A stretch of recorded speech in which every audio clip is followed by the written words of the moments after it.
Color Out of Space by H.P. Lovecraft. West of Arkham, the hills rise wild, and there are valleys with deep woods that no axe has ever cut. There are dark and narrow glens where the trees slope fantastically, and where thin brooklets trickle without ever having caught the glint of sunlight. On the gentler slopes there are farms, ancient and rocky, with squat, moss-coated cottages, brooding eternally over old New England secrets and the lee of great ledges. But these are all vacant now, the white chimneys crumbling and the shingled sides bulging perilously beneath low gambrel roofs. The old folks have gone away, and foreigners do not like to live there. French Canadians have tried it. Italians have tried it.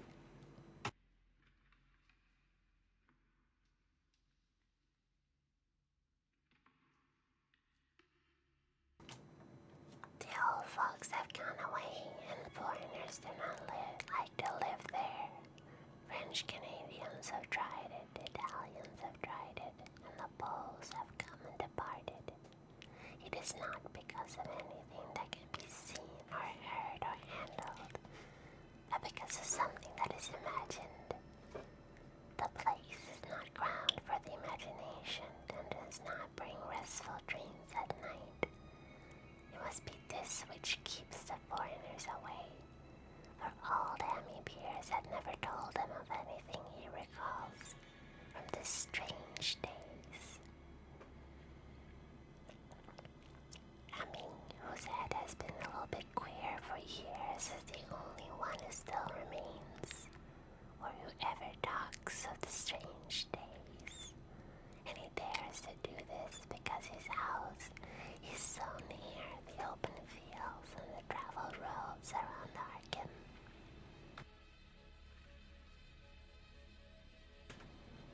There was once a road over the hills and through the valleys that ran straight where the Placid Heath is now, but people ceased to use it, and a new road was laid curving far towards the south.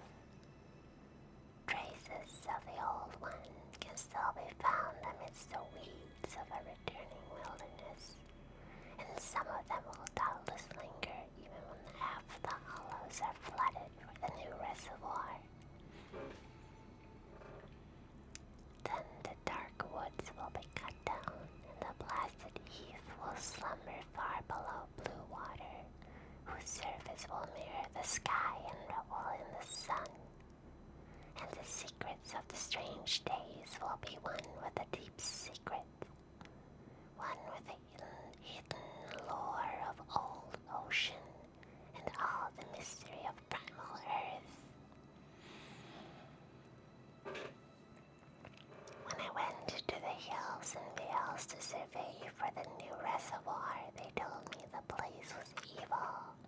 They told me this is Arkham, and because that is a very old town full of witch legends, I thought the evil must be something which grandams had whispered to children through centuries. The name Blasted Heath seemed to me very odd and theatrical, and I wondered how it had come into the folklore of a Puritan people. Then I saw that dark westward tangle of glens and slopes for myself, and ceased to wonder at anything besides its own elder mystery. It was morning when I saw it, but shadows lurked always there. The trees grew too thickly, and their trunks were too big for any healthy New England wood. There was too much silence in the dim alleys between them, and the floor was too soft with the dank moss and matting of infinite years of decay.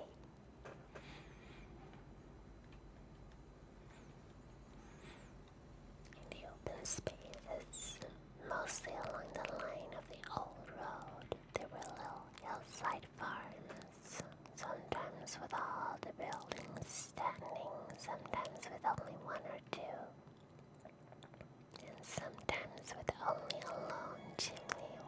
fast-filling cellar. Weeds and briars reigned in fertile wild things rustled in the undergrowth. Upon everything was a haze of restlessness and oppression, a touch of the unreal and the grotesque, as if some vital element of perspective or chiaroscuro were awry. I did not wonder what the foreigners would not stay, for this was no region to sleep in. It was too much like a landscape of Salvador Rosa, too much like some forbidden woodcut in a tale of terror.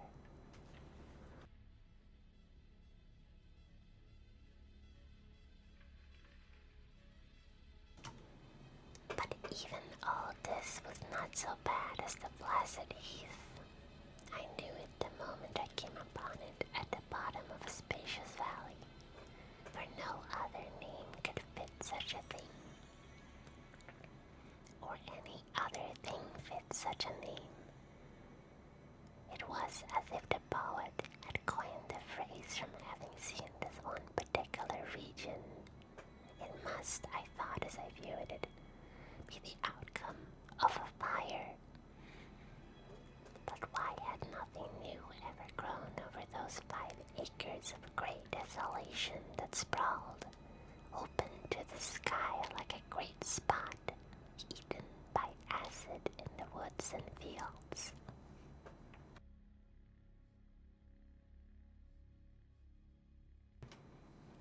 It lay largely to the north of the ancient road line, but encroached a little on the other side. I felt an odd reluctance about approaching, and did so at last only because my business took me through and past it. There was no vegetation of any kind on the broad expanse, but only a fine grey dust or ash which no wind seemed ever to blow about. The trees near it were sickly and stunted, and many dead trunks stood or lay rotting at the rim. As I walked hurriedly by, I saw the tumbled bricks and stones of an old chimney and cellar on my right, and the yawning black maw of an abandoned well whose stagnant vapors played strange tricks with the hues of the sunlight. Even the long, dark woodland climbed beyond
which clings about houses that have stood too long. Only with persistent knocking could I rouse the aged man, and when he shuffled timidly to the door, I could tell he was not glad to see me. He was not so feeble as I had expected, but his eyes drooped in a curious way, and his unkempt clothing and white beard made him seem very worn and dismal.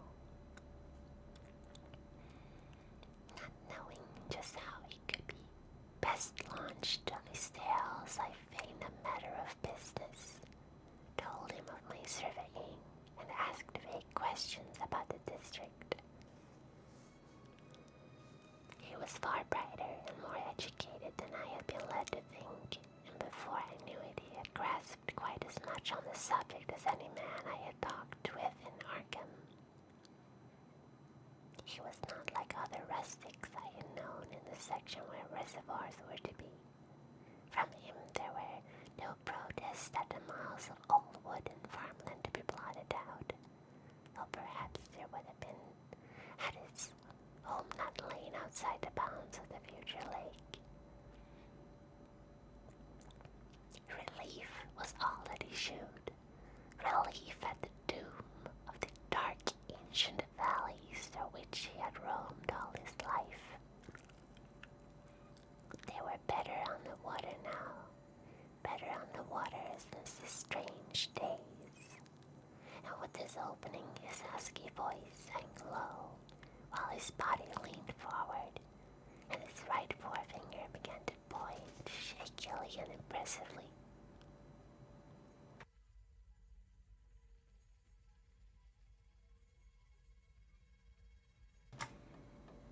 It was then that I heard the story, and as the rambling voice scraped and whispered on, I shivered again and again despite the summer day. Often I had to recall the speaker from ramblings, piece out scientific points which he knew only by fading parrot memory of Professor's talk, or bridge over gaps where his sense of logic and continuity broke down. When he had done, I did not wonder that his mind had snapped a trifle, or that the folk of Arkham would not speak much of the placid heath. I hurried back before sunset to my hotel, unwilling to have the stars come out above me in the open. And the next day I returned to Boston to give up my position. I could not go into that dim chaos of old forest and slope again, or face another time that great blasted heath where the black well yawned deep beside the tumble bricks and stones. That reservoir will soon be built now, and all those elder secrets will be safe forever under watery fathoms. But even then I do not believe I would like to visit that country by night, at least not when the sinister stars are out, and nothing could bribe me to drink the new city water of Arkham.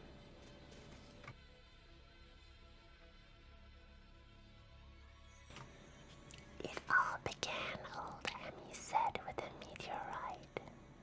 Before that time there had been no wild legends at all since the witch trials, and even then these western woods were not feared half so much as the small islands in the Miskatonic, where the devil held court beside a curious stone altar, older than the Indians. These were not haunted woods, and their fantastic dusk was never terrible till the strange days. Then there had come that white noontide cloud, that string of explosions in the air, and that pillar of smoke from the valley far in the woods.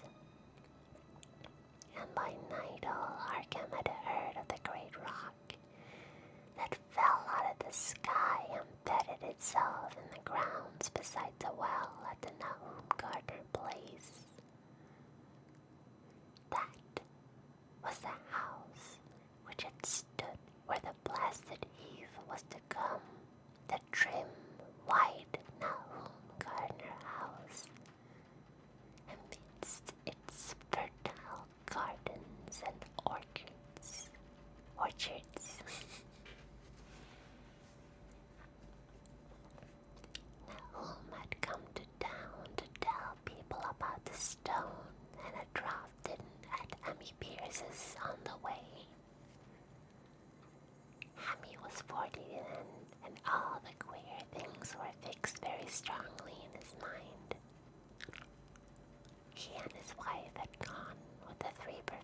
professors from Miskatonic University who hastened out the next morning to see the weird visitor from unknown stellar space, and had wondered why Nahum had called it so large the day before.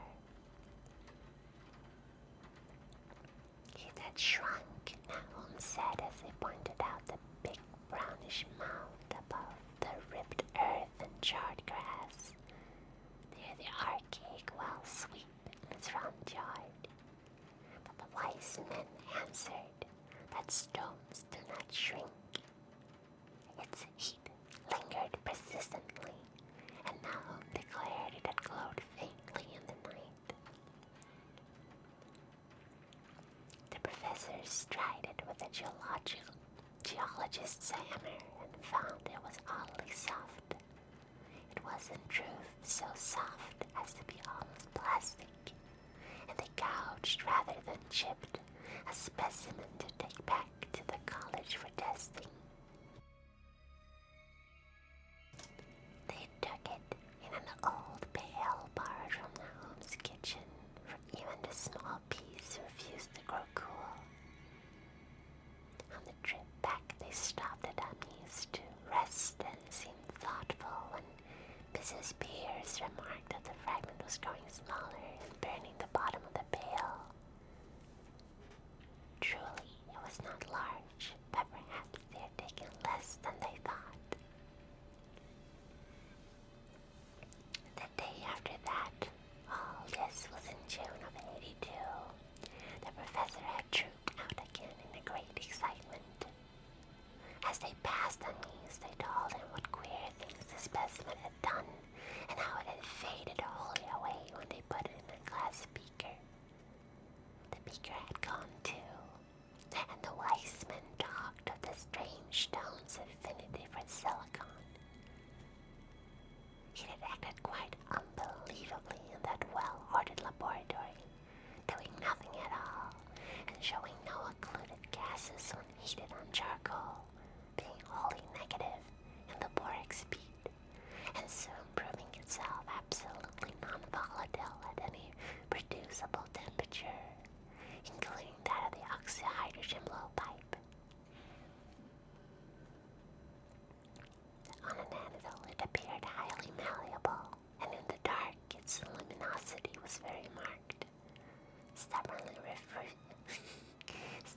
refusing to grow cold, it soon had the college in a state of real excitement, and when upon heating before the spectroscope, it displayed shining bands unlike any known colors on the normal spectrum.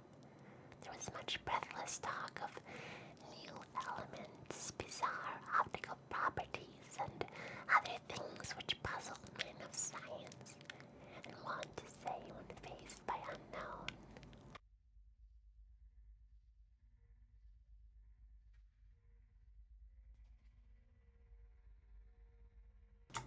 Hot as it was, they tested it in a crucible with all the proper reagents.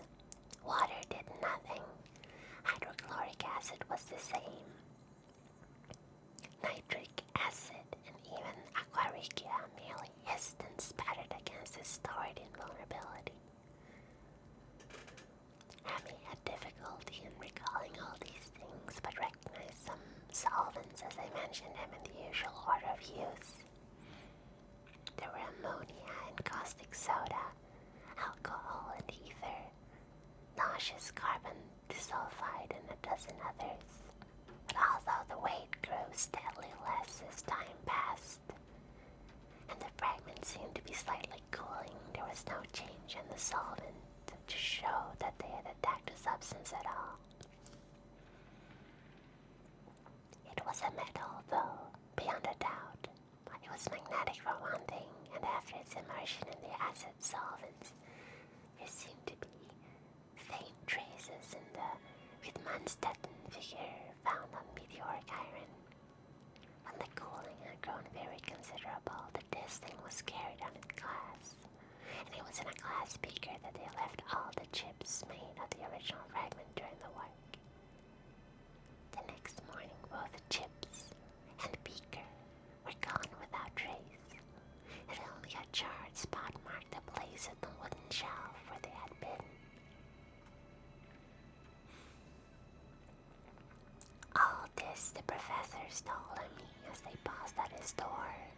once more he went with them to deceive the stony messenger from the stars. Though this time his wife did not accompany him. It had now most certainly shrunk, and even the sober professors could not doubt the truth of what they saw. All around the dwindling brown lump near the well was a vacant space, except where the earth had caved in, and whereas it had been a good 7 feet across the day before, it was now scarcely 5. It was still hot, and the sages studied its surface curiously as they detached another and larger piece with hammer and chisel. They gouged deeply this time, and as they pried away the smaller mass, they saw that the core of the thing was not quite homogeneous. They had uncovered what seemed to be the side of a large colored globule embedded in the substance. The color, which resembles some of the bands on the meteor's strange spectrum, was almost impossible to describe, and it was only by analogy that they called it color at all. Its texture was glossy, and upon tapping it appeared to promise both brittleness and hollowness. One of the professors gave it a smart blow with a hammer, and it burst with a nervous little pop. Nothing was emitting, and all trace of the thing vanished with the puncturing. It left behind a hollow spherical space, about 3 inches short, and all thought it probable that others would be discovered as this enclosing substance washed away. Conjecture was in vain, so after a futile attempt to find additional globules by drilling, the seekers left again with a new specimen, which proved, however, as baffling in the laboratory as his predecessor had been. Aside from being almost plastic, having heat, magnetism, and slight luminosity, cooling slightly and powerful acids, possessing an unknown spectrum, wasting away in air, and attacking silicon compounds with mutual destruction as a result. It presented no identifying features whatsoever, and at the end of the test, the college scientists were forced to own that they could not place it. It was nothing on this earth but a piece of great outside, and as such dowered with outside properties and obedient to outside laws.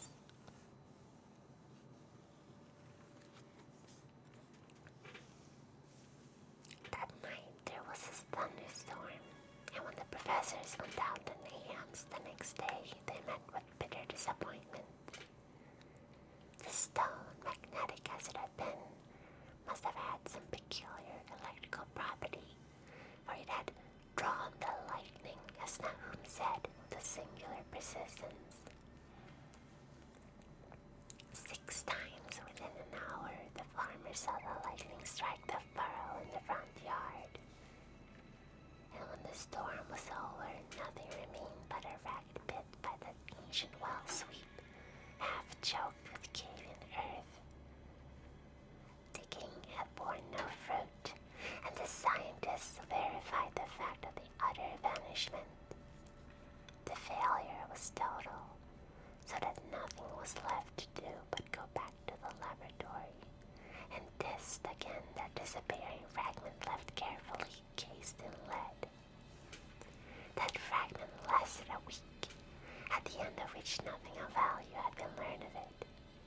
When it had gone, no residue was left behind, and in time the professors felt scarcely sure they had indeed seen with waking eyes that cryptic vestige of the fathomless gulfs outside, the lone, weird message from other universes and other realms of matter, force, and entity.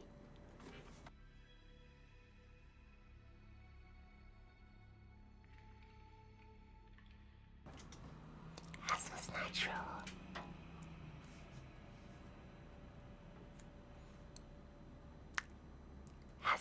natural, the Arkham papers made much of the incident with his collegiate sponsoring and sent reporters to talk with Nahum Gardner and his family. At least one Boston daily also sent a scribe, and Nahum quickly became a kind of local celebrity. He was a lean, genial person of about 50, living with his wife and 3 sons on the pleasant farmstead in the valley. He and Amy exchanged visits frequently, as did their wives, and Amy had nothing but praise for him after all these years. He seemed slightly proud of the notice his place had attracted, and talked often of the meteorite in the succeeding weeks. That July and August were hot, and Nahum worked hard at his haying in the 10-acre pasture across Chapman's Brook, his rattling wain wearing deep ruts in the shadowy lanes between. The labor tired him more than it had the other years, and he felt that age was beginning to tell on him. Then fell the time of fruit and harvest. The pears and apples slowly ripened, and Nahum vowed that his orchard were prospering as ever before. The fruit was growing to phenomenal size and unwanted costs, and in such abundance that extra barrels were ordered to handle the future crop.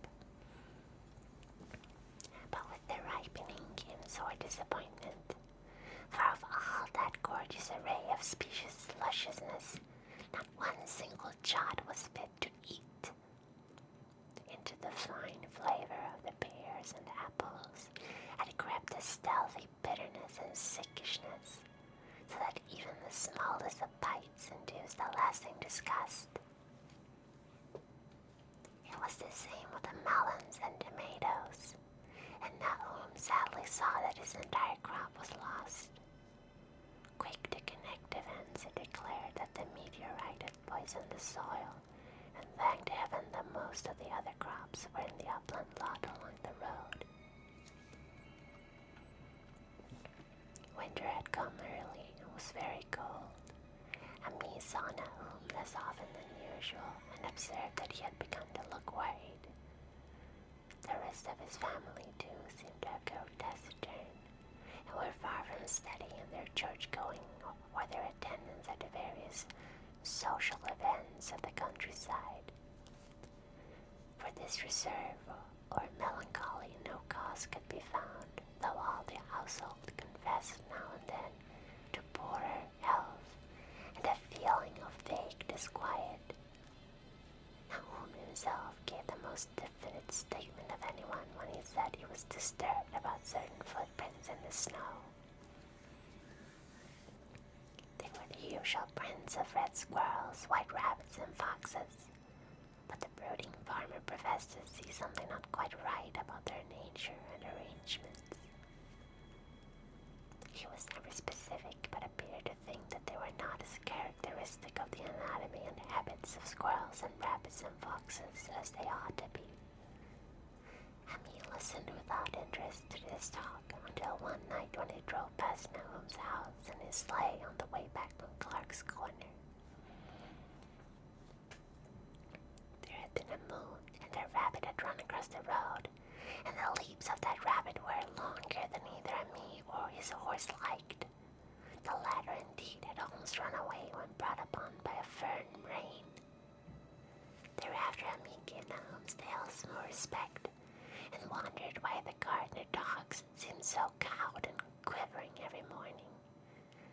They had it devolved, nearly lost the spirit to bark.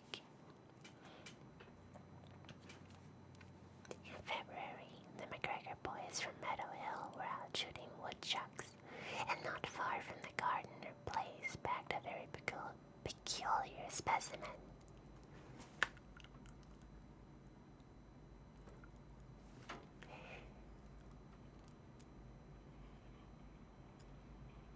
The proportions of his body seemed slightly altered in a queer way impossible to describe. while its face had taken on an expression which no one ever saw in a woodchuck before. The boys were genuinely frightened and threw the thing away at once, so that only their grotesque tales of it ever reached the people of the countryside. But the shying of the horses near Nahum's house had now become an acknowledged thing, and all the basis for a cycle of whispered legend was fast taking form. People vowed that the snow melted faster around Nahum's than it did anywhere else, and early in March there was an odd discussion in Potter's general store at Clark's Corners. Stephen Rice had driven past Gardner in the morning and had noticed the skunk cabbages coming up through the mud by the woods across the road. Never were things of such size seen before, and they held strange colors that could not be put into any words. Their shapes were monstrous, and the horse had snorted at an odor which struck Stephen as wholly unprecedented. That afternoon, several persons drove past to see the abnormal growth, and all agreed that plants of that kind ought never to sprout in a healthy world. The bad fruit of the fall before was really mentioned, and it went from mouth to mouth that there was a poison in Nahum's ground.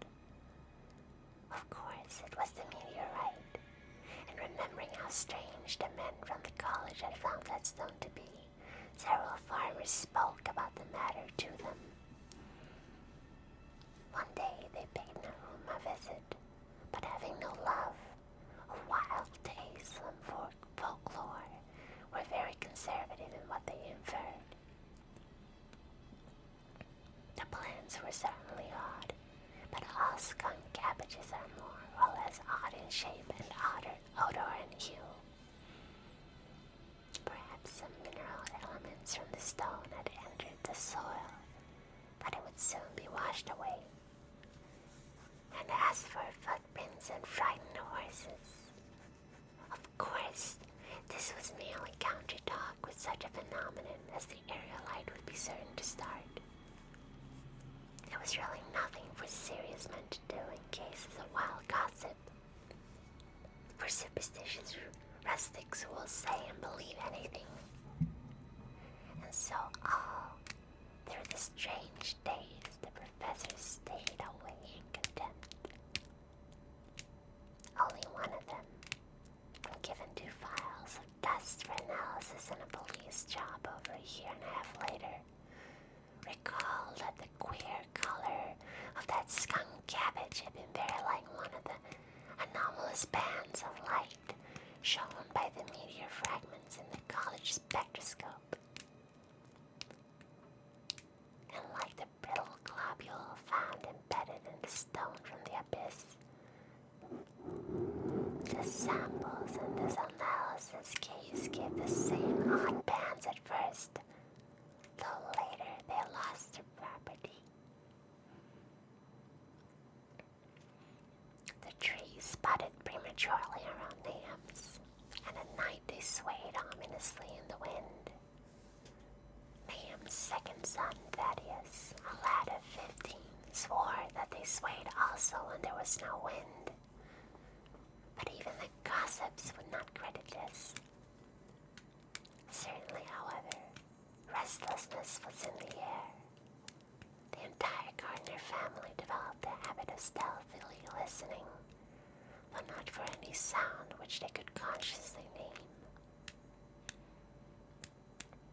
The listening was indeed rather a product of moments when a consciousness seemed to have to slip away.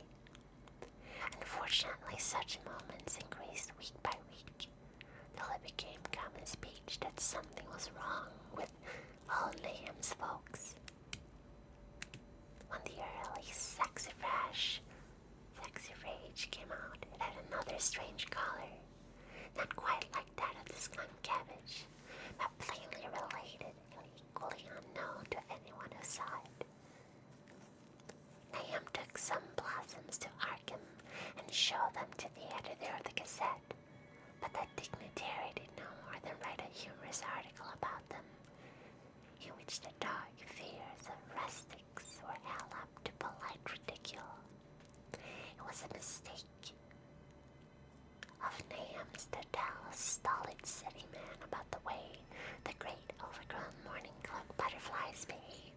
connection with these sexy pages.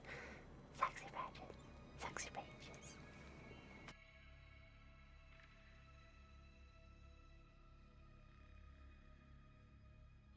April brought a kind of madness to the country folk, and began that disuse of the road past Nahum's which led to its ultimate abandonment. It was the vegetation. All the orchard trees blossomed forth in strange colors, and through the stony soil of the yard and adjacent pasturage there sprang up a bizarre growth which only a botanist could connect with the proper flora of their region. No sane, wholesome colors were anywhere to be seen except in the green grass and leafage, but everywhere those hectic and prismatic variants of some diseased underlying primary tone, without a place among the known tints of earth. The Dutchman breeches became a thing of sinister menace, and the bloodroots grew insolent in their chromatic perversion. Emmy and the gardeners thought that most of the colors had sort of a haunting familiarity, and decided that they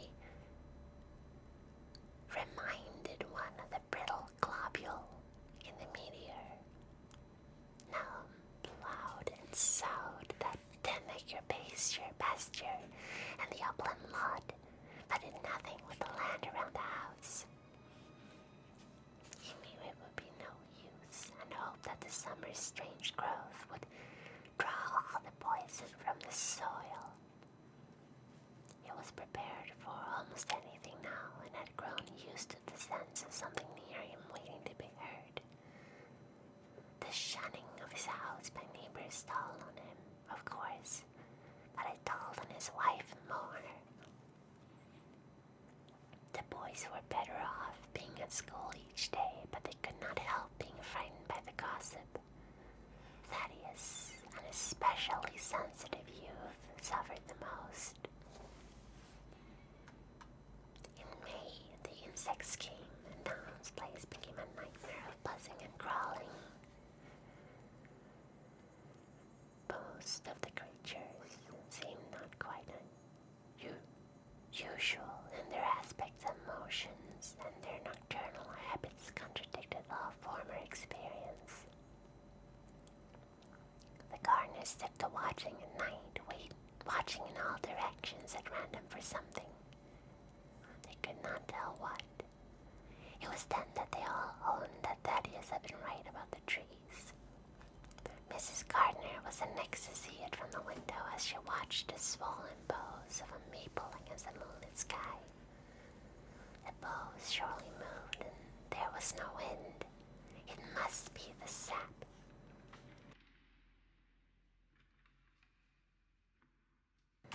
Strangeness had come into everything growing now, yet it was none of Nahum's family at all who made the next discovery. Familiarity had told them, and what they could not see was glimpsed by a timid windmill salesman from Bolton, who drove by one night in ignorance of the country legends.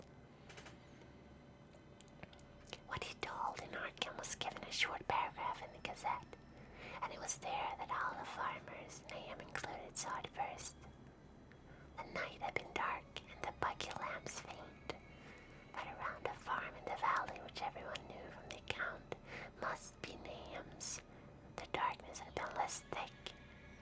A dim, though distinct luminosity seemed to inhere in all the vegetation, grass, leaves, and blossoms alike, while at one moment a detached piece of the phosphorescence appeared to stir furtively in the yard near the barn.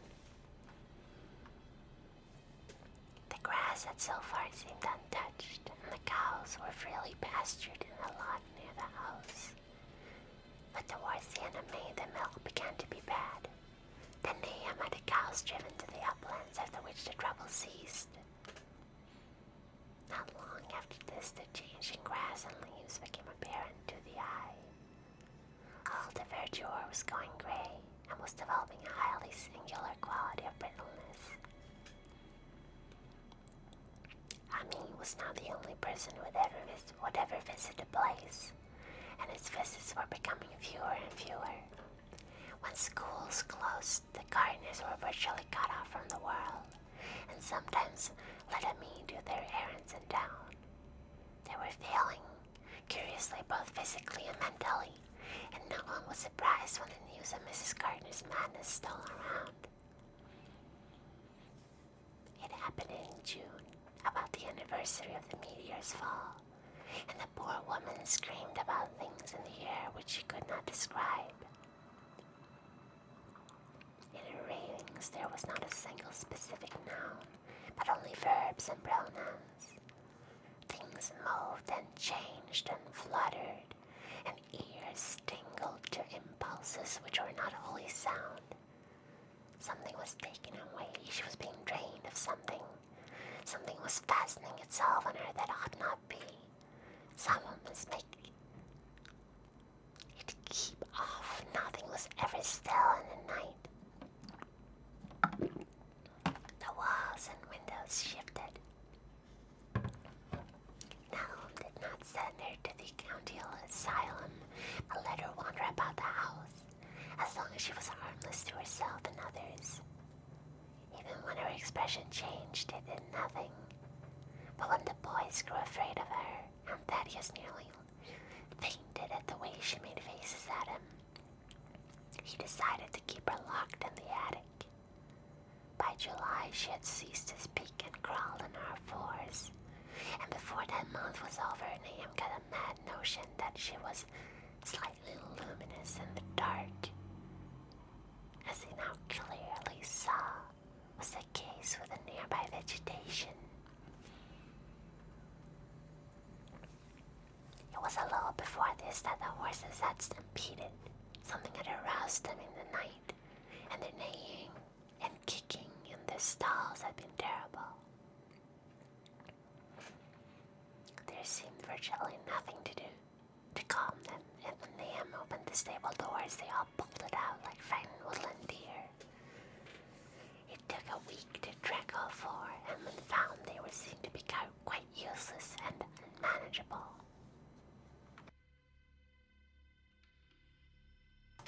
Something had snapped in their brains, and each one had to be shot for its own good. Nahum borrowed a horse and Ami for his aim, but found it would not approach the barn. It shied, balked, and whinnied, and in the end he could do nothing but drive it into the yard while the men used their own strength to get the heavy wagon near enough to the hayloft for convenient pitching. And all the while the vegetation was turning gray and brittle.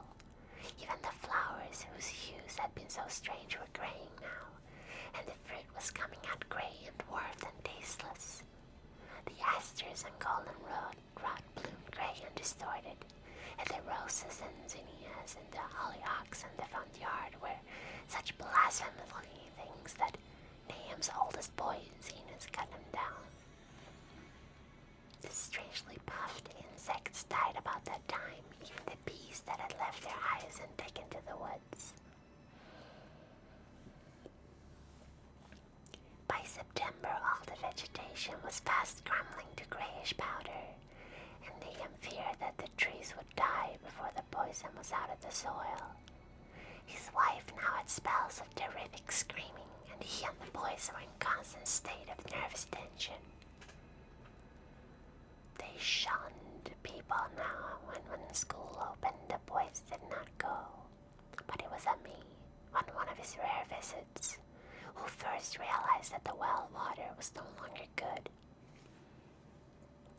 It had an evil taste that was not exactly fetid nor exactly salty, and Ami advised his friend to dig another well on the higher grounds to use till the soil was good again. Nahum, however, ignored the warning, for he had by that time become callous to strange and unpleasant things. He and the boys continued to use the tainted supply, drinking it as listlessly and mechanically as they ate their meager and ill-cooked meals and did their thankless and monotonous chores through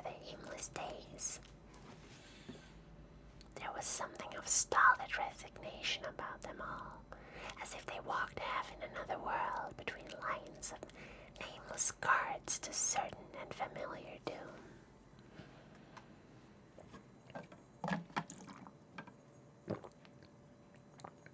Thaddeus went mad in September after a visit to the well. He had gone with the pail and had come back empty-handed, shrieking and waving his arms, and sometimes lapsing into an inane titter, or a whisper about the moving collars down there. 2 in one family was pretty bad, but Nahum was very brave about it. He let the boy run about for a week until he began stumbling and hurting himself, and then he shot him in an attic room across the hall from his mother's. The way they screamed at each other from behind their locked doors was very terrible, especially to little Mervyn, who fancied they talked in some terrible language that was not of Earth. Mervyn was getting frightfully imaginative, and his restlessness was worse after the shutting away of the brother who had been his greatest playmate.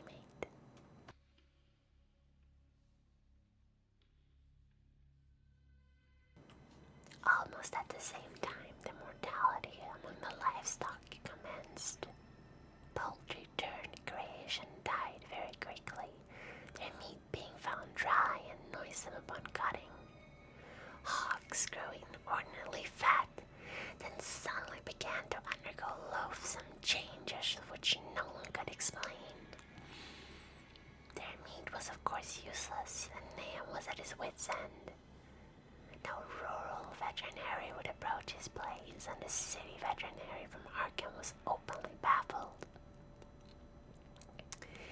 The swine began growing gray and brittle and falling to pieces before they died, and their muscles and eyes developed singular alterations. It was very inexplicable, for they had never been fed from the tainted vegetation. Then something struck the cows. Certain areas where sometimes the whole body would be uncannily shriveled or compressed, and atrocious collapses or disintegrations were uncommon. Then something struck the cows. Certain areas where sometimes the whole body would be uncannily shriveled or compressed, and atrocious collapses or disintegrations were common. In the last stages, and death was always the result, there would be a graying and turning brittle like that which beset the hogs. There could be no questions of poison, for all the cases occurred in a locked and undisturbed barn. No bites of prowling things could have brought the virus, for what live beast of Earth can pass through solid obstacles? It must be only natural disease, yet what disease could wreak such results was beyond any mind's guessing. When the harvest came, there was not an animal surviving on the place, for the stock and poultry were dead, and the dogs had run away. These dogs, 3 in number, had all vanished one night, and were never heard of again. The 5 cats had left some time before, but their going was scarcely noticed, since there now seemed to be no mice, and only Mrs. Gardner had made pets of the graceful felines. On the 19th of October, Nahum staggered into Ami's house with hideous news. The death had come to poor Thaddeus in his attic room, and it had come in a way which could not be told. Nahum had dug a grave in their railed family plot behind the farm, and had put therein what he found. There could have been nothing from the outside, but the small barred window and locked door were intact, but it was much as it had been in the barn. Ami and his wife consoled the stricken man as best they could, but shuddered as they did so. Stark terror seemed to cling round the gardeners and all they touched. In the very presence of one in the house was a breath from regions unnamed and unnamable.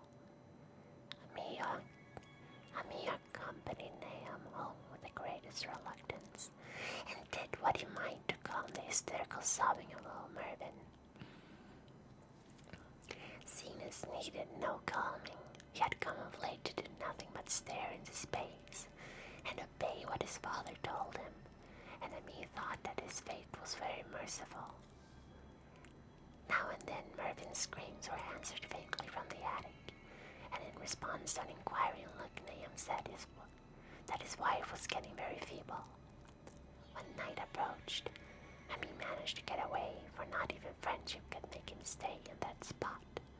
With a faint glow of the vegetation began, and the trees may or may not have swayed without wind.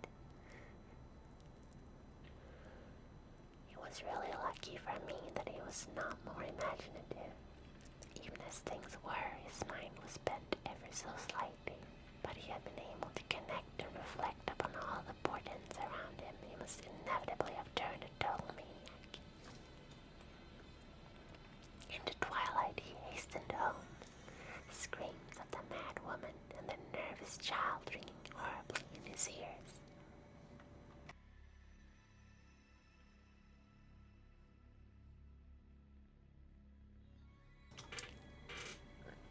Days later, Nahum lurched into Amy's kitchen in the early morning, and in the absence of his host, stammered out a desperate tale once more, while Mrs. Pierce listened in clutching fright. It was old Mervyn this time. He was gone. He had gone out late at night with a lantern and pail for water, and had never come back. He'd been going to pieces for days and hardly knew what he was about. Screamed at everything. There had been a frantic shriek from the yard then, but before the father could get to the door, the boy was gone. There was no glow from the lantern he had taken, and of the child himself no trace. At the time, Nahum thought that the lantern and pail were gone too, but when dawn came and the man had plodded back from his all-night search of the woods and fields, he had found some very curious things near the well. There was a crushed and apparently somewhat melted mass of iron, which had certainly been the lantern, while a bent pail and twisted iron hoops beside it, both half fused, seemed to hint at the remnants of the pail, and that was all. Nahum was past imagining. Mrs. Pierce was blank, and Amy, when he had reached home and heard the tale, could give no guess. Mervyn was gone, and there would be no use in telling the people around who shunned all gardeners now. No use either in telling the city people at Arkham who laughed at everything. Dad was gone, and now Mervyn was gone. Something was creeping and waiting to be seen and felt and heard. Now home would go soon, and he wanted Emmy to look after his wife and Zenas if this arrived him. It must all be a judgment of some sort, though he could not fancy what for, since he had always walked uprightly in the Lord's ways, so far as he knew. For over 2 weeks, Ami saw nothing of Nahum, and then, worried about what might have happened, he overcame his fears and paid the gardener place a visit. There was no smoke from the great chimney, and for a moment the visitor was apprehensive of the worst. The aspect of the whole farm was shocking. Grayish, withered trees and grass and leaves on the ground, lions failing in brittle wreckage from archaic walls and gables, and great bare trees clawing up at the grey November sky with a studied malevolence which Ami could not but feel had come from some subtle change in the tilt of the branches. But Nahum was alive, after all. He was weak and lying on a couch in the low-celled kitchen, but perfectly conscious and able to give simple orders to Zenas. The room was deadly cold, and As Emmy visibly shivered, the host shouted huskily to Zenas for more wood. Wood, indeed, was sorely needed, since the cavernous fireplace was unlit and empty, with a cloud of soot blowing about in the chill winds that came down the chimney. Presently, Nahum asked him if the extra wood had made him any more comfortable, and then Ami saw what had happened. The stoutest cord had broken at last, and the helpless farmer's mind was proof against more sorrow.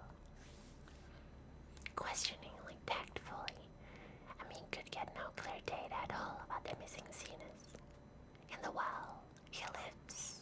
In the well, was all that the clouded father would say. Then there flashed across the visitor's mind a sudden thought of the mad wife, and he changed his line of inquiry. Nabby, why, here she is, was the surprised response of poor Nahum, and Ami soon saw that he must search for himself. Leaving the harmless babbler on the couch, he took the keys from their nail beside the door and climbed the creaking stairs to the attic. It was very close and noisome up there, and no sound could be heard from any direction. Of the 4 doors inside, only one was locked, and on this he tried various keys on the ring he had taken. The 3rd key proved to be the right one, and after some fumbling, Ami threw open the low white door. It was quite dark inside, for the window was small and half obscured by the crude wooden bars, and Ami could see nothing at all on the wide, planked floor.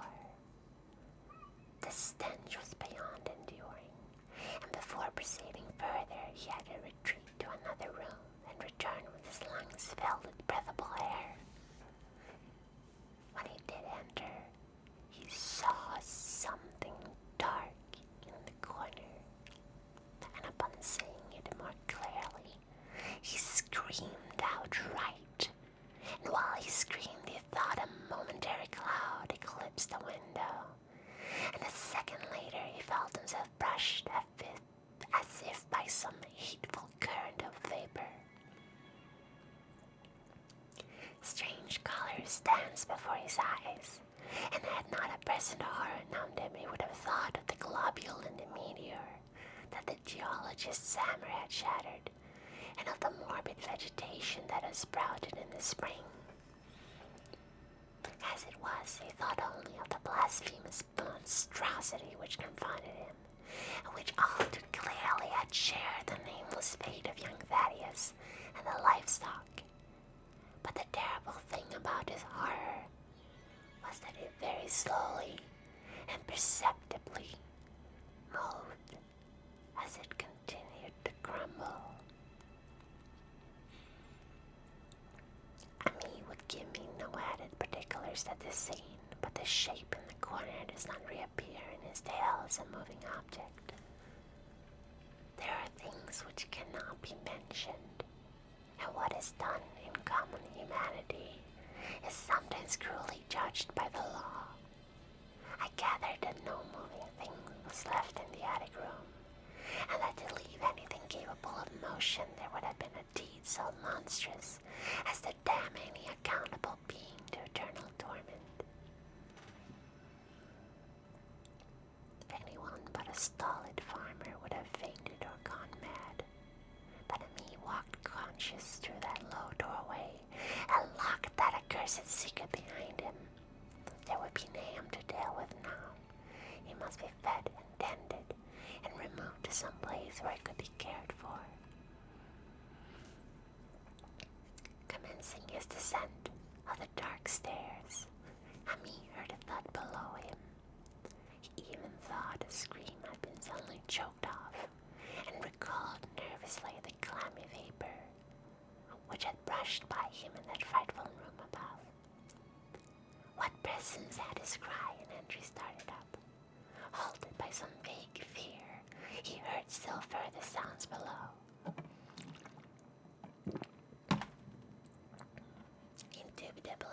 was a sort of heavy dragging and a most detestable sticky noise, as of some fiendish and unclean species of suction, with an associative sense goaded to feverish heights.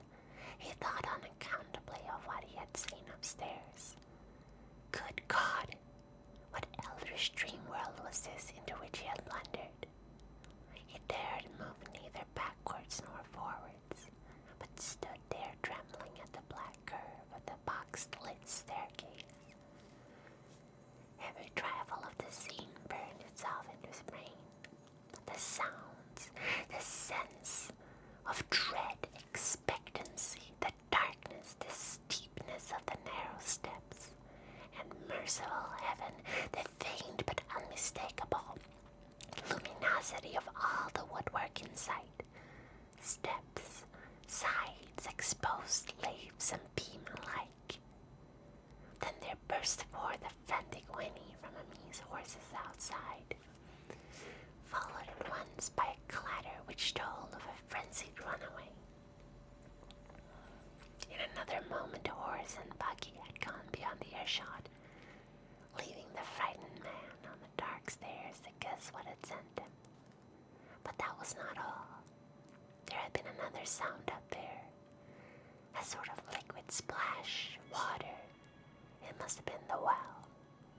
He had left a hero untied near it, and a buggy wheel must have brushed the coping and knocked in a stone. And still the pale phosphorescence glowed in that detestable ancient woodwork. God, how old the house was! Most of it was built before 1670, and the gambrel roof no later than 1730. A feeble scratching on the floor downstairs now sounded distinctly, and Ami's grip tightened on a heavy stick he had picked up in the attic for some purpose. Slowly nerving himself, he finished his descent and walked boldly towards the kitchen. But he did not complete the walk, because what he sought was no longer there. It had come to meet him, and it was still alive, after a fashion. Whether it had crawled or whether it had been dragged by an external force, Ami could not say. But the death had been added.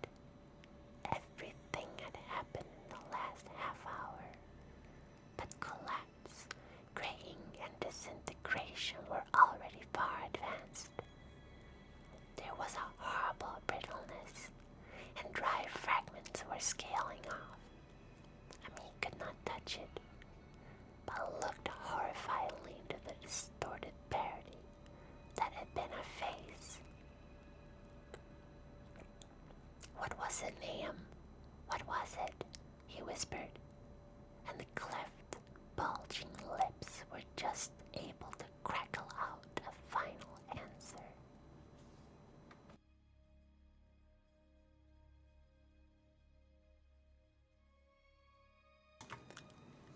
Nothing. Nothing. The collar, it burns, cold and wet, but it burns. It lived in the well. I seen it. A kind of smoke, just like the flowers last spring. The well shone at night. That and Murney and Zenith, everything alive, sucking the life out of everything in that stone. It must have come in that stone, poisoned the whole place. Don't know what it wants. That round thing the men from the college dug out in the stone. They smashed it. It was the same color. Just the same like the flowers and plants. Must have been more of a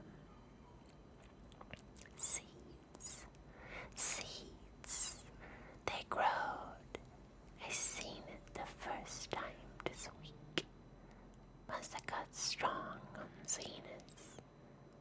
He was a big boy full of life. He beats down your mind and then gets you, burns you up in the well water. He was right about that. Evil water. Seen has never come back from the well. Can't get away. Draws ya. You know, something's coming, but they ain't no use. I've seen it time and again. St. Zenas was stuck. Where's Snappy, I mean? My head's no good. Don't know how long since I fed her. He'll get her if we ain't careful. Just the color. Her face is getting to have that color. Sometimes the word's not, and it burns and sucks. It comes from some place where things ain't as they as here. One of them professors said so. He was right. Look out at me. He'll do something more. Sucks the life out. But that was all. That witch spoke could speak no more because it had completely caved in. Ami laid a red checkered tablecloth over what was left and reeled out the back door into the fields. He climbed the slope to the 10-acre pasture and stumbled home by the north road in the woods. He could not pass that well from which his horse had run away. He had looked at it through the window and had seen that no stone was missing from the rim. Then the lurching buggy had not dislodged anything after all. The splash had been something else, something which went into the well after it had done with poor Nahum. When Ami reached his house, the horse and buggy had arrived before him and thrown his wife into fits of anxiety. Reassuring her without explanations, he set out at once for Arkham and notified the authorities that the Gardner family was no more. He indulged in no detail, but merely told of the deaths of Nahum and Nebby, that of Thaddeus being already known, and mentioned that the cause seemed to be some strange ailment which had killed the livestock. He also stated that Mervyn and Zenas had disappeared.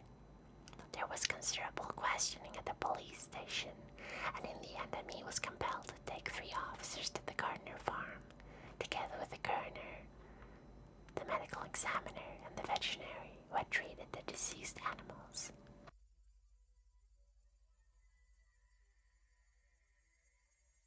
He went much against his will, for the afternoon was advancing and he feared the follow night over that accursed place. But it was some comfort to have so many people with him. The 6 men drove out in a Democrat wagon, following Ami's buggy, and arrived at the best-ridden farmhouse about 4 o'clock. Used as the officers were to gruesome experiences, not one remained unmoved at what was found in the attic and under the red checkered tablecloth on the floor below. The whole aspect of the farm, with its great desolation, was terrible enough, but those 2 crumbling objects were beyond all bounds. No one could look along at them, and even the medical examiner admitted that there was very little to examine. Specimens could be analyzed, of course, so he busied himself in obtaining them. And here it develops that a very puzzling aftermath occurred at the college laboratory where the 2 vials of dust were finally taken. Under the spectroscope, both samples gave off an unknown spectrum in which many of the baffling bands were precisely like those which the strange meteor had yielded in the previous year. The property of emitting the spectrum vanished in a month, the dust thereafter consisting mainly of alkaline phosphates and carbonates.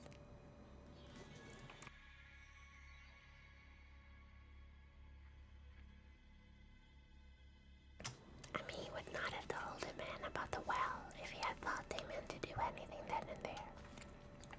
It was getting towards sunset and he was anxious to be away, but he could not help stony curb by the great sweep, and when the detective questioned him, he admitted that Nahum had feared something down there, so much that he had never even thought of searching for Mervyn and Zenas. After that, nothing would do but that they empty and explore the well immediately. So he had to wait trembling while pail after pail of rank water was hauled up and splashed on the soaking grounds outside. The men sniffed and disgusted the fluid, and towards the last held their noses against the feeder they were uncovering. It was not so long a job as they had feared it would be, since the water was phenomenally low. There is no need to speak to exactly what they found. Mervyn and Zenas were both there, in part, though the vestiges were mainly skeletal. There was also a small deer and a large dog in about the same state, and a number of bones of smaller animals. The ooze and slime at the bottom seemed inexplicably porous and bubbling, and a man who descended on handholds with a long pole found that he could sink the wooden shaft to any depth in the mud on the floor without meeting any solid obstruction. Twilight had now fallen, and lanterns were brought from the house. Then, when it was seen that nothing further could be gained from the well, everyone went indoors and conferred in the ancient sitting room, while the intermittent light of a spectral half-moon played manly on the grey desolation outside.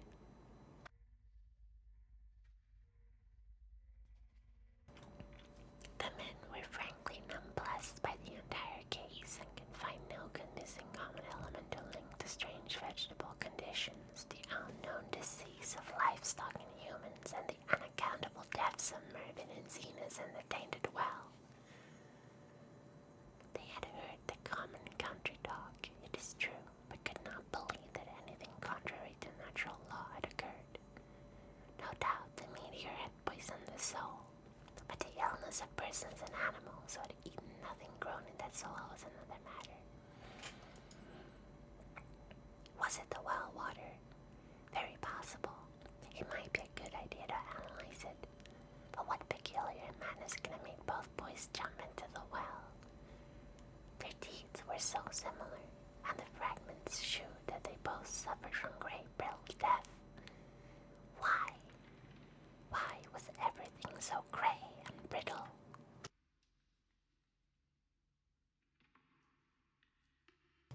It was a coroner, seated near a window overlooking the yard, who first noticed the glow up at the well. Night had full set in, and all the abhorrent ground seemed faintly luminous with more than the fitful moonbeams. But this new glow was something definite and distinct, and appeared to shoot up from the black pit, like a softened ray from a searchlight, giving dull reflections in the little ground pools where the water had been emptied. It had been a very queer color, and as all the men clustered round that window, Amin gave a violent start, for this strange beam of ghastly miasma was to him of no unfamiliar hue. He had seen that color before, and feared to think what it might mean. He had seen it in the nasty, brittle globule in that aerolite 2 summers ago, had seen it in the crazy vegetation of the springtime, and had thought he had seen it for an instant that very morning against the small, barred window of that terrible attic room where nameless things had happened. It had flashed there for a second, and a clammy and hateful current of vapor had brushed past him, and then poor Nahum had been taken by something of that color. He had said so at the last, said it was the globule in the plants. After that had come the runaway in the yard and the splash in the well, and now that well was belching forth in the night a pale, insidious beam of the same demonic tint. It does credit to the alertness of Amin's mind that he puzzled even at that tense moment over a point which was essentially scientific. He could not but wonder at his gleaning of the same impression from a paper glimpsed in the daytime, against a window opening on the morning sky, and from a nocturnal exhalation seen as a phosphorescent mist against the black and blasted landscape. It wasn't right, it was against nature, and he thought of these terrible last words of his stricken friend. It comes from some place where things ain't as they is here. One of them professors said so.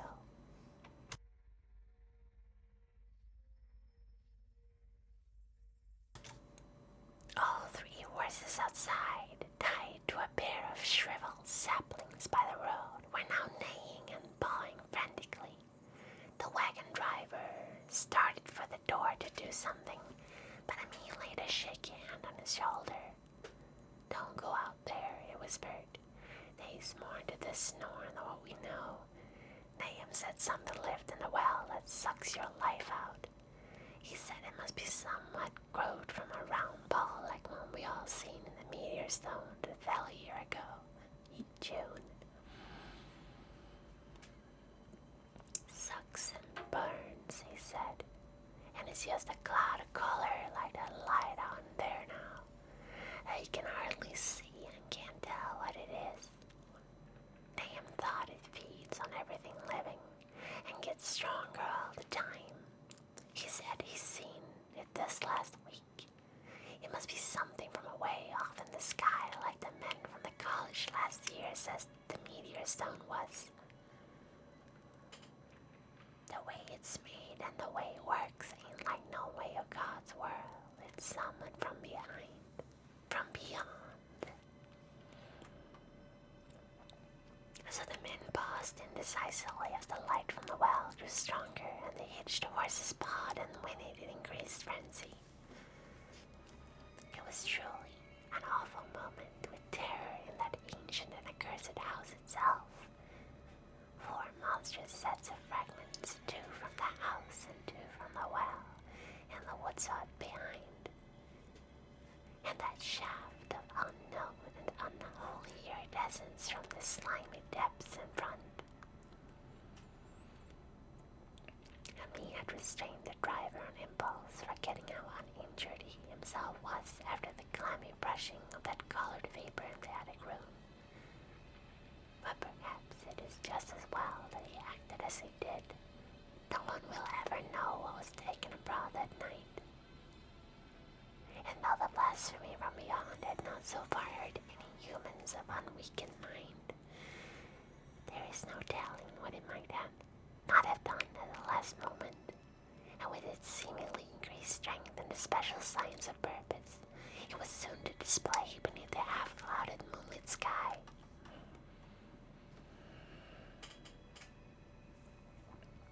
All at once, one of the detectives at the window gave a short, sharp gasp. The others looked at him and then quickly followed his gaze upwards to the point at which its idle straying had been suddenly arrested. There was no need for words. What had been disputed in country gossip was disputable no longer, and it is because of the thing which every man of that party agreed in whispering later on, that the strange days are never talked about in Arkham. It is necessary to premise that there was no wind at the tower of the evening. One did not arise not long afterward, but there was absolutely none then. Even the dry tips of the lingering hedge mustard gray and blighted, and the fringe of the roof of the stunning Democrat wagon were unstirred, and yet amid that dense, godless calm, the high bare boughs of all the trees in the yard were moving. They were twitching morbidly and spasmodically, clawing in convulsive and epileptic madness at the moonlit clouds, scratching impotently in the noxious air, as if jerked by some alien and bodiless line of linkage, with subterranean horrors writhing and struggling below their black roots.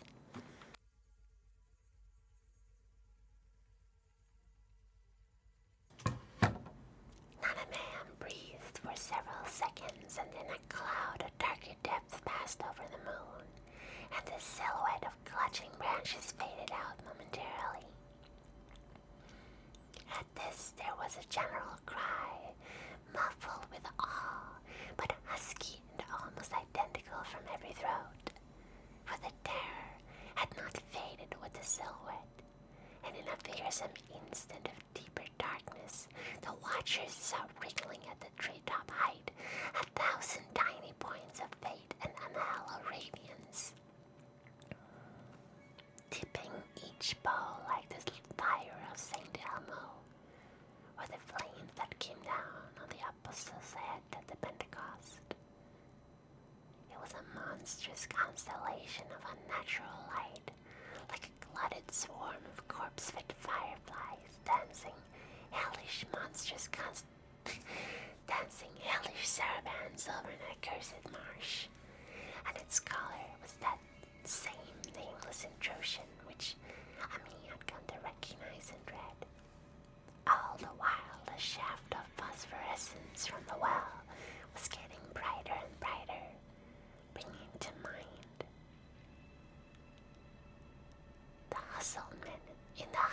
a sense of doom and abnormality, which far outraised any image your conscious mind could form. He was no longer shining out, he was pouring out, and as the shapeless stream of unplaceable color left the well, it seemed to flow directly into the sky. The veterinary shivered and walked to the front door to drop the heavy extra bar across it. Ami shook no less, and had to duck and point for lack of a controllable voice when he wished to draw notice to the growing luminosity of the trees. The neighing and stamping of the horses had become utterly frightful, but not a soul of that group in the old house would have ventured forth from any earthly reward. With the moments, the shining of the trees increased, while the restless branches seemed to strain more and more towards verticality. The woods of the well sweep was shining now, and presently a policeman tumbling pointed to some wooden sheds and beehives near the stone wall on the west. They were commencing to shine too, though the tethered vehicles of the visitors seemed so far unaffected. Then there was a wild commotion and clopping in the road, and as Ami quenched the lamps for better seeing, they realized that the span of frantic grays had broke their sapling and run off with the Democrat wagon. The shock served to loosen several tongues, and embarrassed whispers were exchanged. "It spreads on everything organic that's been around here," muttered the medical examiner. No one replied, but the man who had been in the well gave a hint that his lung pollen must have stirred up something intangible. "It was awful," he added. "There was no bottom at all, just ooze and bubbles and the feelings of something lurking under there." Ami's horse still pawed and screamed deafeningly in the road outside, and nearly drowned its owner's faint quaver as he mumbled his formless reflection. "It come from that stone. It growed down there. It got everything living. It fed itself on them, mind and body. That and Marnie, Zenith and Nabby. Nahum was the last. They all drunk the water. It got strong on him. It come from beyond, where things ain't like they be here. And now it's going home."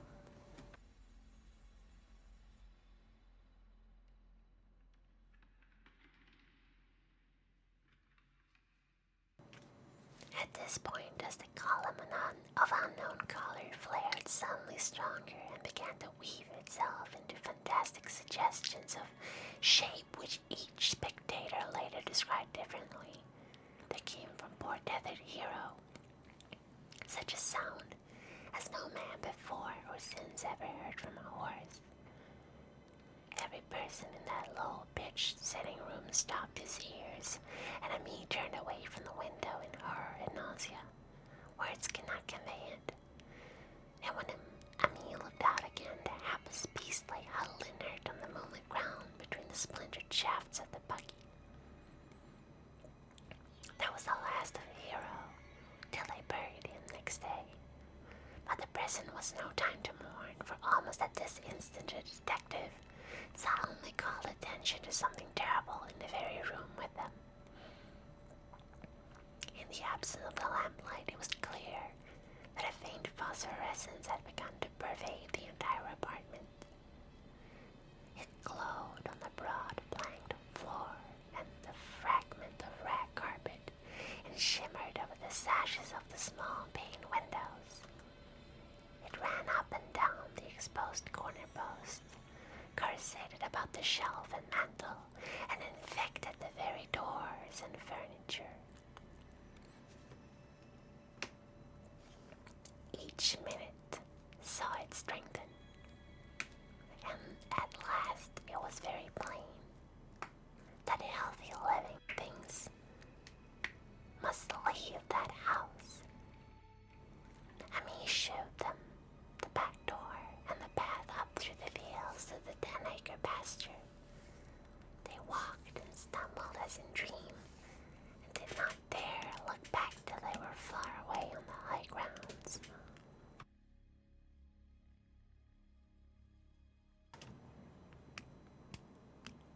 They were glad of the path, for they could not have gone the front way by that well.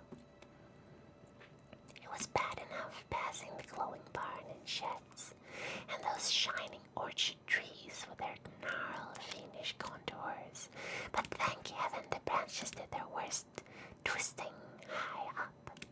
The moon went under some very black clouds as they crossed the rustic bridge over Chapman's Brook, and it was blind groping from there to the open meadows. When they looked back towards the valley and the distant Gardner place at the bottom, they saw a fearsome sight. All the farm was shining with that hideous unknown blend of color. Trees and buildings and even such grass and herbage as had not been wholly changed to lethal grey brittleness. The boughs were all straining skyward, tipped with tongues of foul flame, and lambent tricklings of the same monstrous fire were creeping about the ridge poles of the house, barn, and sheds. It was a scene from a vision of Fazelle. It was a scene from a vision of Fazelle, and over all the rest reigned that riot of luminous amorphousness, that alien and undimensioned rainbows of cryptic poison from the well, seething, feeling, lapping, reaching, scintillating, straining, and malignantly bumbling in its cosmic and unrecognizable chromaticism.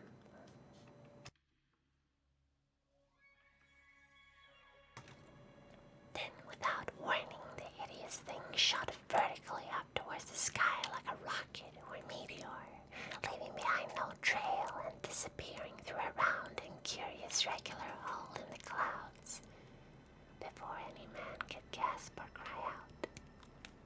No watcher can ever forget that sight, and me stared blankly at the star of sickness, then a twinkling above the others, where the unknown color had melted into the Milky Way. But his gaze was the next moment called swiftly to earth by the crackling in the valley. It was just that, only a wooden ripping and crackling, and not an explosion, as so many others of the party vowed. Yet the outcome was the same, for in one feverish, kaleidoscopic instant there burst out from the doomed and accursed farm a gleamingly erupted cataclysm of unnatural sparks and substance, blurring the glance of the few who saw it, and sending forth through the zenith a bombarding cloud bursts of such colored and fantastic fragments as our universe must need to zone. Through quickly reclosing vapors, they followed a great morbidity that had vanished, and in another second they had vanished too. Behind and below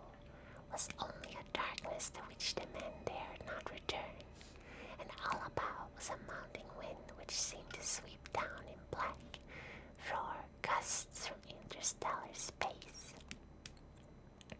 It shrieked and howled, and lashed the fields and distorted woods in a mad cosmic frenzy, till soon the trembling party realized there would be no use waiting for the moon to show what was left down there at Nahum's. Too odd even to hint theories, the 7 shaking men trudged back towards Arkham by the North Road. Ami was worse than his fellows and begged them to see him inside his own kitchen, instead of keeping straight on to town. He did not wish to cross the nighted, wind-whipped woods alone to his home on the main road, for he had had an added shock that the others were spared, and was crushed forever with a brooding fear he dared not even mention for many years to come. As the rest of the watchers of the tempestuous hill had stolidly set their faces towards the road, Ami had looked back on instant at the shadowed valley of desolation, so lately sheltering his ill-starred friend.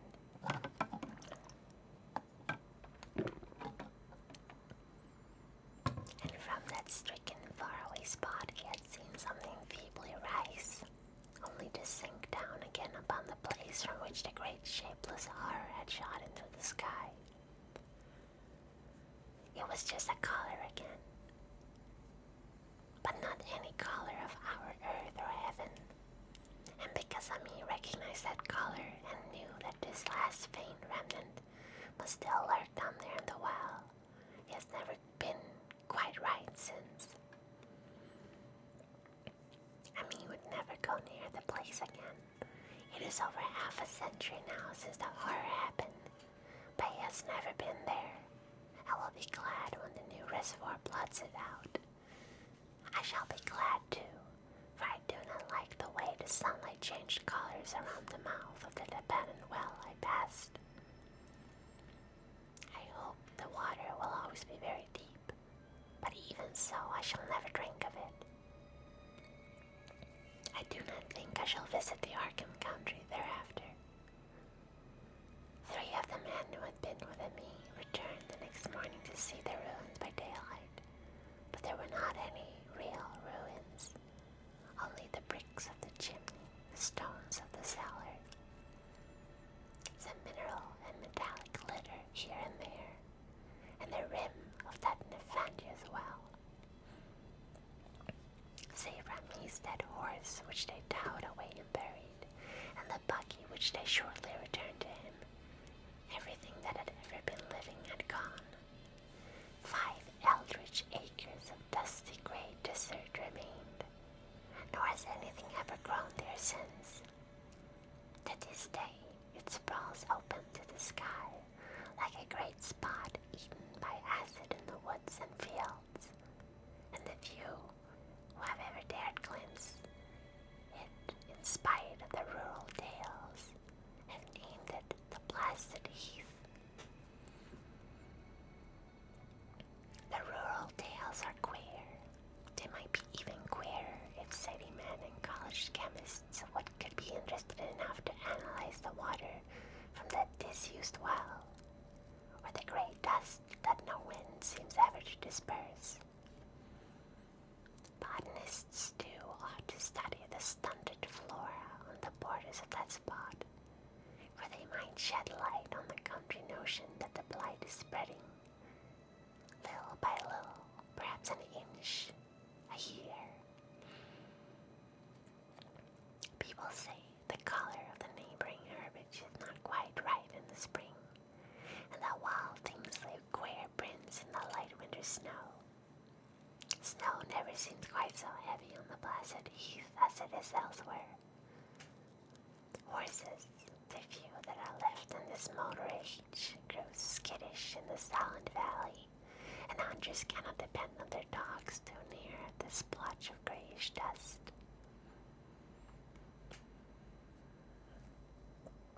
They say the mental influences are very bad too. Numbers went queer in the years after Nahum's taking, and always they lacked the power to get away. And the stronger-minded folks all left the region, and only the foreigners tried to live in the crumbling old homesteads. They could not stay, though, and one sometimes wonder what insight beyond ours their wild, weird stories of whispered magic have given them. Their dreams at night, they protest, are very horrible in that grotesque country, and surely the very look of the dark realm is enough to stir a morbid fantasy. No traveler has ever escaped a sense of strangeness in those deep ravines, and artists shiver as they paint thick woods, whose mystery is as much of the spirit as of the eye. I myself am curious about the sensation I derived from my one lone walk before me told me his tale. When twilight came, I had vaguely wished some clouds would gather, for an odd timidity about the deep sky and buoyance above had crept into my soul. Do not ask me for my opinion. I do not know. That is all. There was no one but me to question, for Arkham people will not talk about the strange days, and all three professors who saw the aerolite in its colored globule are dead. There were other globules, depend upon that. One must have fed itself and escaped, and probably there was another which was too late. No doubt it is still down the well. I know there was something wrong with the sunlight I saw about that miasmal brink. The rustics say the light creeps an inch a year, so perhaps there is a kind of growth or nourishment even now. But whatever demon hatchling is there, it must be tethered to something, or else it would quickly spread. Is it fastened to the roots of those trees that claw the air? One of the current Arkham tales is about fat oaks that shine and move as they ought not to do at night. What it is, only God knows. In terms of matter, I suppose the thing Ami described would be called a gas. But this gas obeyed laws that are not of our cosmos. This was no fruit of such worlds and suns as shine on the telescopes and photographic plates of our observatories. This was no breath from the skies whose motions and dimensions are astronomers measure or deem too vast to measure. It was just a caller out of space, a frightful messenger from unformed realms of infinity beyond all nature as we know it, from realms whose mere existence stuns the brain and numbs us with the black extra-cosmic gulfs it throws open before our frenzied eyes.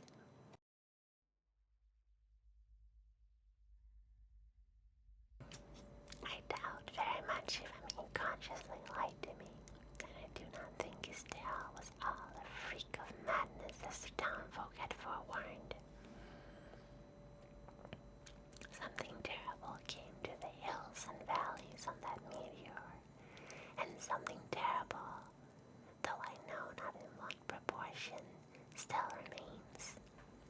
I shall be glad to see the water come. Meanwhile, I hope nothing will happen to me. He saw so much of the thing, and its influence was so insidious. Why has he never been able to move away? How clearly he recalled those dying words of Nahum's. Can't get away. Draws ya. You know, something's coming. Ain't no use. I mean, he's such a good old man. When the reservoir gang gets to work, I must write the chief engineer to keep a sharp watch on him.